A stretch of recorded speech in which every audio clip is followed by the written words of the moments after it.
Sa game na to guys, nag-solo RG na naman ako. And guess what? Hindi na naman binigay sa akin yung core.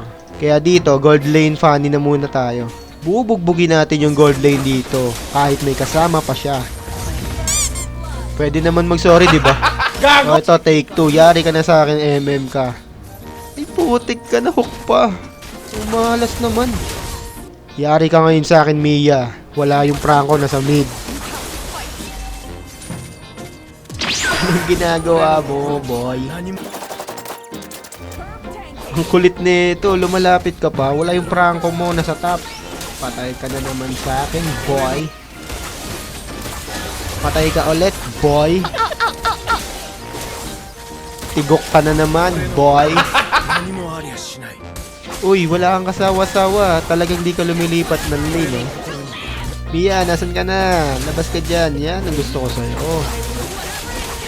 Hello, Mia. Ay, putik. Sumasakit ka na. Yari tayo pag na late game man. Ang sakit na itong Mia sa late game, eh. Ang damot kasi na itong Gusion sa blue buff, eh. Ayaw ako bigyan. Wala ka. Ang updi na ng Mia. Pero mas ma-updi ako. Kaso sa mga oras na to, mag-18 minutes na, late game na. Kaya nagkulat na lang ako sa damage ng Mia sa akin. Loko ka, mukhang matatalo pa. Ayaw kasi ako bigyan ng blue buff, eh. Kaya ang sabi ko dito, bigay mo lang sa akin yung blue buff, tapos to. Ganito lang to kasimple tapusin, no? Tingnan nyo. Sa inyo na yung Lord, sa akin na tong base nyo. O, di ba? Ganyan lang kasimple tapusin tong laro. Pasensya ka na, Mia. Sana nag-enjoy ka.